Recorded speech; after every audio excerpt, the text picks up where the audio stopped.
in Louisiana in 1990. I got out of college and I started doing work in the anti-David Duke campaigns, Duke, lifelong Nazi and white supremacist. I remember having these conversations with a friend of mine who he was a Trotskyist, and his thing was, man, we just need to go into the union halls and tell them that their class interests are being hurt by these kinds of politics. Okay, all right, yeah. And they won't vote for Duke if they just understood their class interest, right? Yeah, we tried that. And that didn't work for a couple of reasons, and these are among them. First, let's be honest that this argument, the idea that class solidarity can be appealing to people just because it speaks to rational economic self-interest, is assuming a reality that may have been true at the time that the theory began to be developed in the nations of Europe, but we're living in a very different place with a very different overarching ideology. We're living in a nation where the myth of meritocracy, the idea that if one just works a little bit harder, one will be the boss, that didn't play so well in European nations. They knew that wasn't how it was going to go down. These were nations that bragged about their feudalism. These were nations that bragged about their ability to keep folks where they were in the class structure. So this idea that if I just work a little harder, I'll be the king, no, it won't go down that way. But in this country, the class system is developed in a much different way, in a way that traditional Marxist and traditional left analysis around class has not ever fully understood. We live in a nation in which this idea of upward mobility, though we realize it is a myth for the vast majority, there's been just enough truth, especially for white Americans, because of the privileging of white peoples above people of color. There's been just enough truth, just enough examples of that mobility to allow at least white folks to believe it might be true for them. So when you're trying to organize around class just as class, making that the sort of end-all be-all, you're up against, number one, a very large ideological burden from the beginning. Getting people to believe that the world as they know it is not the world that exists. Now, that doesn't mean you can't succeed, but you got to understand what you're up against. That's the first problem. The second problem is even bigger. It's the fact that self-interest is not merely an economic calculation. Self-interest is not merely a rational pocketbook issue. Neither Marxists nor libertarians have ever understood this. Because what do libertarians say? Folks who worship the free market make the same argument. That's ironic.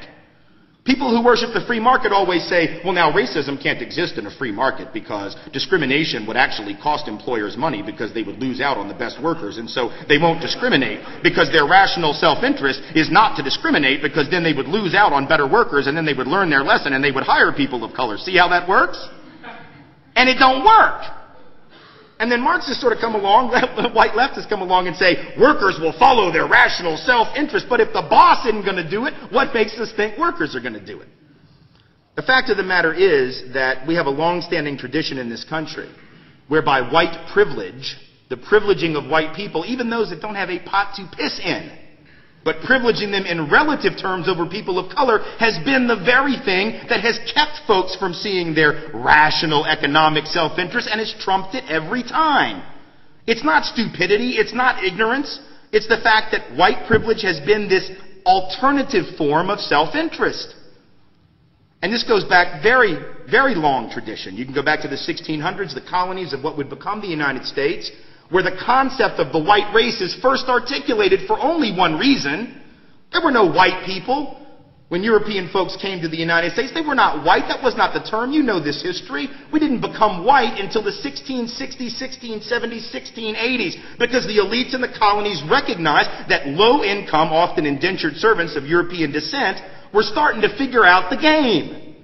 And starting to figure out that that game had placed them on the same side of the class line as African slaves, not quite as bad off, but only one rung above and certainly well below the elite. And so they had begun to join together to foment rebellion, to overthrow aristocracy, and the elite were scared to death. And they said, no, we got to make our team bigger.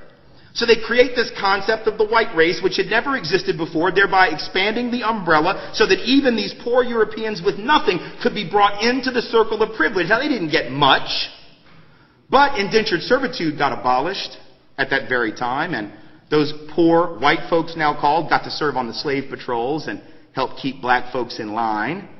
And they got to own property for the first time and testify in court and enter into contracts that would now be enforced in courts of law. And all of these things added up to a series of privileges that allowed those, even at the bottom of the European descended community, to be above any person of color. And that was enough to at least begin this process of trickery.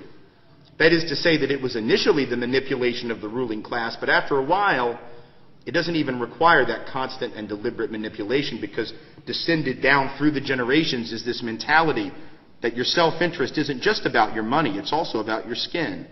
Du Bois recognized this, as did many others, that there was a psychological wage to whiteness. That it wasn't just about your class interest in some absolute terms. That to act on the basis of whiteness made perfect sense, especially when you were getting your ass kicked and your clock cleaned in the class system. When you didn't have anything else, at least you had that. During the breakaway of the Confederacy from the Union, this continued, right? So you have on the one hand the Confederacy breaking away, and they are being very clear about why they're doing it. They're not pulling any punches. We pull them now. I'm from the South, been in the South all my life, so we lying now, saying it's not about slavery, it was about some free trade stuff. And they didn't say any of that back in the day. I mean, you can read the articles of secession. You can read all the speeches given by every last delegate to every single state's convention of secession, and not one time did they mention tariffs. All they talked about was slavery. All they talked about was the maintenance of white supremacy. Now that's funny, because then you had hundreds of thousands of poor white folks who didn't even own slaves go and fight in that, because the rich folks didn't have to fight, right? They'd get out of service. They got poor folks to go fight for them to defend their property. Now that's a trick. How the hell you do that? Not real smart. Right? Because think about it. If you're a white working class person who has to charge $1 a day to work on that farm, but that owner of the farm can get a black person to do it for free because they own them, guess who's going to get the job? Not you, white man. Your labor is going to get underbid every time.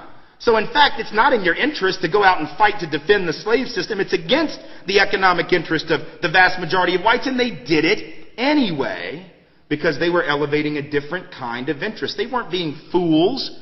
They were playing the cards that they had been dealt, recognizing that they had an alternative interest. The unions in this country in the 20s and 30s and 40s did the same thing, wanting to keep their unions all white. We want to maintain the professionalism of the working class. No, fool, you want a union that's 30% bigger, 40% bigger, 50% bigger. And so by keeping people of color out of your union, you're just hurting yourself. We're maintaining the professionalism of the working class. No, you're getting your clock cleaned by the boss, and the racism that you're projecting is why.